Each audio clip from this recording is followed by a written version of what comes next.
Salut à tous, voilà une petite vidéo qu'on nous a demandé. Là, il y a des gens qui nous demandent mais comment vous faites pour être en autonomie totale avec votre bateau, comment la production électrique est faite, comment vous gérez l'eau et ce genre de choses. Alors j'ai décidé de préparer une petite vidéo à ce sujet en vous montrant un petit peu comment fonctionne Javerne, comment fonctionne notre catamaran, en passant en revue un petit peu toute notre source d'approvisionnement. Déjà, premièrement, comment on fait de l'électricité avec les panneaux solaires, avec l'éolienne, avec la génératrice. Bah oui, de temps en temps, quand on n'a pas de soleil pendant longtemps, on est obligé de donner un coup de génératrice. On a les moteurs, bien entendu, avec les alternateurs. Et puis après, on va voir de l'autre côté également comment est-ce qu'on dépense toute cette énergie, parce que bien entendu, c'est bien beau de la faire, il faut la dépenser. Non, je plaisante. Nos plus gros consommateurs, le gros morceau ici, c'est le dessal. C'est lui qui bouffe le plus de courant, parce que pour fabriquer de l'eau douce, on fabrique 120 litres heure avec notre dessal, mais c'est quand même 55 ampères pris sur les batteries en une heure, 55 ampères, donc on le fait tourner une heure par jour, en gros, allez, une centaine de litres par jour, pour avoir nos cuves pleines en permanence. On a quand même 650 litres d'eau douce à disposition, et le bateau fonctionne entièrement à l'eau douce, donc les toilettes, c'est de l'eau douce. On a choisi cette option, on nous a dit, il y a beaucoup d'odeur, d'eau de mer dans la tuyauterie si vous mettez de l'eau de mer. On a choisi de tout faire à l'eau douce, donc voilà, tout fonctionne très bien, tout marche bien. Et puis on va passer en revue un petit peu justement tous ces consommateurs. Le dessal, le gros morceau, les frigos ensuite, on a deux frigos principaux, un pour la nourriture, un pour la boisson. Et puis on a un congélateur, un petit congélateur de 40 litres. Tout ça, ça fait une quinzaine d'ampères en gros. Le gros ventilateur à Corine, parce que ça c'est sa climatisation si on veut bien, c'est 5 ampères. Quand même. Un lave-linge, oui effectivement, un petit lave-linge, mais lui c'est pas une grosse consommation. Et puis on a tous les petits consommables, la station électronique, donc tout ce qui est pilote automatique, écran de contrôle et ce genre de choses. Tout ça c'est 3-4 ampères en consommation lorsqu'on navigue. Mais quand on navigue pas, quand on est au mouillage, tout est éteint, donc là il n'y a pas de consommable. Winch électrique, mais bon, le winch, à part monter la grand voile, ça s'arrête là. Le guin d'eau pour remonter l'ancre, mais là de nouveau c'est 2 minutes et puis il s'arrête quoi. Et puis tout ça, mis à bout l'un à l'autre, ça nous fait quand même allez, une nuit complète. On a quand même bouffé 120, 130 ampères depuis le coucher du soleil jusqu'au lever du soleil le lendemain. Ce qu'il faut dire également, c'est que nous sommes sur l'équateur, donc on est vraiment dans une zone d'ensoleillement qui est très intéressante.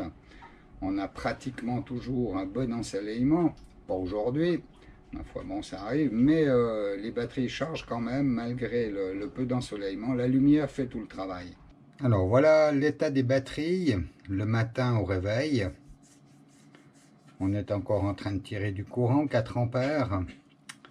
Et on a consommé 160 ampères pendant la nuit. Entre hier soir et la nuit, comme on n'était pas totalement chargé. Voilà ce qui reste dans les batteries ce matin au réveil. Alors voici le MPPT. C'est cet appareil, c'est l'interface entre les panneaux solaires et la batterie, et les batteries. Et c'est lui justement qui permet de réguler la charge qu'on reçoit du solaire pour en faire du courant utilisable dans les batteries. 4 grosses batteries AGM de 250 ampères pièce.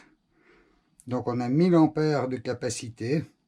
Ce petit appareil sert à mesurer la température des batteries pour justement avoir une charge efficace en fonction justement de cette température. Donc les panneaux solaires, me direz-vous, oui, c'est ce qui permet de charger une grande partie ou pratiquement la totalité des besoins électriques du bateau. Mais on a remarqué aussi qu'au bout de 3 jours vraiment de grosses pluies, de ciel très très chargé, ben, là, l'efficacité des panneaux solaires n'existe plus, hein. Là, on charge 10-15 ampères grand maximum en cas de mauvais temps. Donc là, il faut compenser. Donc on a une autre solution, on a plusieurs autres solutions, bien entendu. Et puis, ben, c'est l'utilisation d'une génératrice. Et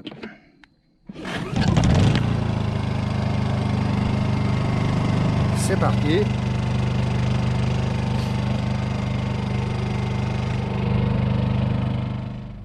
Voilà, donc au travers de la génératrice, on a mis en route le chargeur, qui est ce petit appareil, toujours de Victron Énergie, qui lui va charger 25 ampères, sans qu'on lui pose de questions. Donc en 1 heure, on aura chargé 25 ampères de courant dans les batteries. Donc c'est pas très rapide.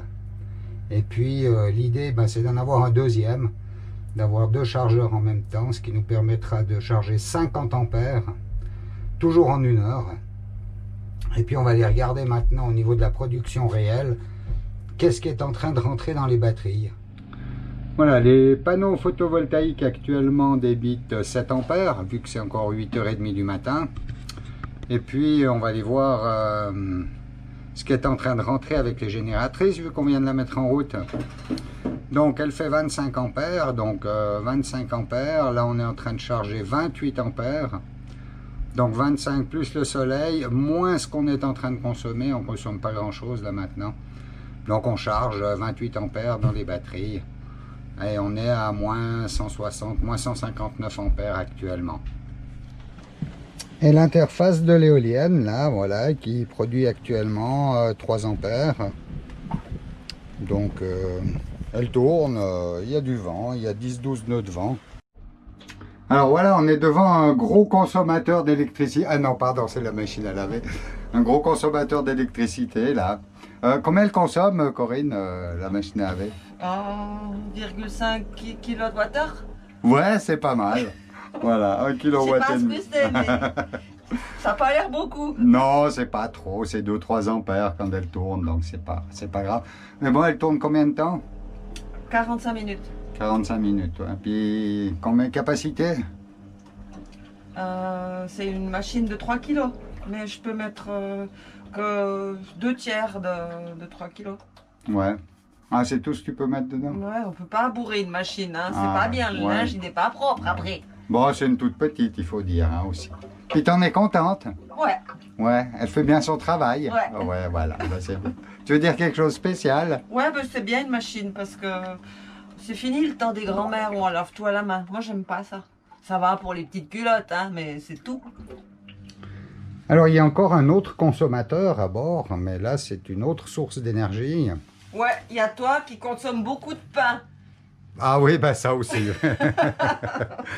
Donc, pour faire du pain, ben, on a besoin de cet appareil-là qui est la cuisinière. Puis la cuisinière, ben, elle a besoin de gaz. C'est une gazinière. C'est une gazinière, voilà. Puis une gazinière, alors nous avons trouvé la solution simple, c'est de pouvoir mettre directement des grosses bouteilles qu'on trouve dans tous les pays.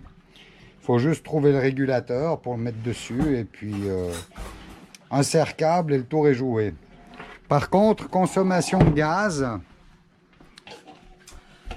Alors, en temps normal, quand il n'y a pas de virus, c'est 3 mois.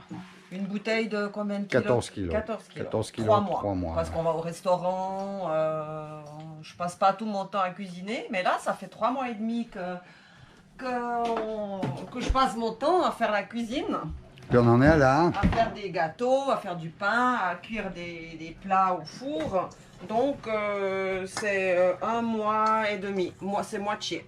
1 mois et demi par bouteille de 14 kilos. Ouais. Voilà. Mais je fais beaucoup de choses hein, au four. Hein. Beaucoup de pain, de gâteaux, de plats cuisinés. Donc, De bonnes choses.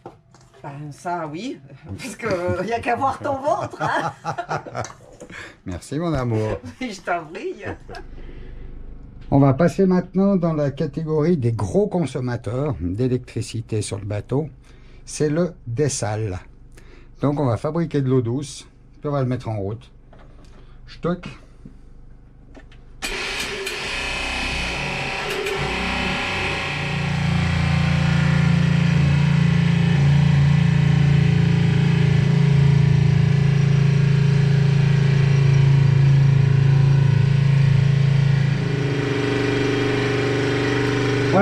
120 litres heure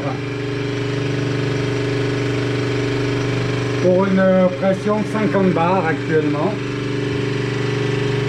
Et on va le laisser tourner une bonne heure,